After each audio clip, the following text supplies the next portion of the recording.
للہ رب العالمین الصلاة والسلام علی خاتم النبیین وعلی آلہ وصحبہ اجمعین اما بعد فاعوذ باللہ من الشیطان الرجیم بسم اللہ الرحمن الرحیم قال اللہ تعالی فی سورة بنی اسرائیل وَأَوْفُوا الْكَيْلَ إِذَا كِلْتُمْ وَزِنُوا بِالْقِسْطَاسِ الْمُسْتَقِيمِ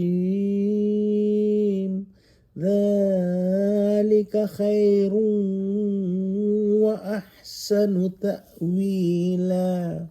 ترجمہ: اور جب کوئی چیز ناپ کر دینے لگو تو پیمانہ پورا بھرا کرو، اور جب تول کر دو تو ترازو سیدھی رکھ کر تولا کرو، یہ بات بہت اچھی بات اور انجام کے لحاظ سے بھی بہتر ہے۔ یعنی اللہ سبحانہ و تعالی حکم فرماتا ہے کہ جب کوئی چیز ناپ کر دو یا تول کر دو تو اس میں ڈنڈی نہ مارو، جھونک نہ مارو۔ ناپ تول میں کمی کرنے سے معاملات کا نظام مختل ہو جاتا ہے۔ حضرت شعیب علیہ السلام کی قوم کی ہلاکت کا قصہ پہلے کئی جگہ آ چکا ہے، اور اس قوم کا بڑا عملی گناہ یہی بیان کیا گیا ہے کہ یہ لوگ ناپ تول میں کمی کرتے تھے اور بے ایمانی کیا کرتے تھے۔ روایات میں ہے کہ جو شخص کسی حرام پر قدرت پا کر محض خدا کے خوف سے رک جاتا ہے تو اللہ سبحانہ و تعالی اسی دنیا میں آخرت سے پہلے اس کو نعم البدل عطا فرمائے گا۔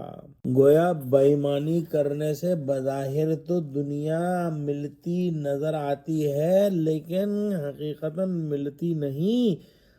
دغا بازی اول چلتی ہے اور پھر لوگ خبردار ہو کر اس سے معاملہ ہی نہیں کرتے، اور پورا حق دینے والا سب لوگوں کو بھلا رکھتا ہے اور سب کو یہ خواہش ہوتی ہے کہ اسی سے معاملہ کرے۔ اللہ اس کی تجارت کو خوب چلاتا ہے اور اس کے حلال رزق روزی میں خوب برکت ہوتی چلی جاتی ہے۔ دعا کرتے ہیں کہ اللہ سبحانہ و تعالی ہم کو ان احکام پر جمع دے اور ہم کو دل سے ان احکام پر عمل کرنے والا بنا دے، آمین۔ وآخر دعوانا ان الحمد للہ رب العالمین، والسلام علیکم ورحمۃ اللہ وبرکاتہ۔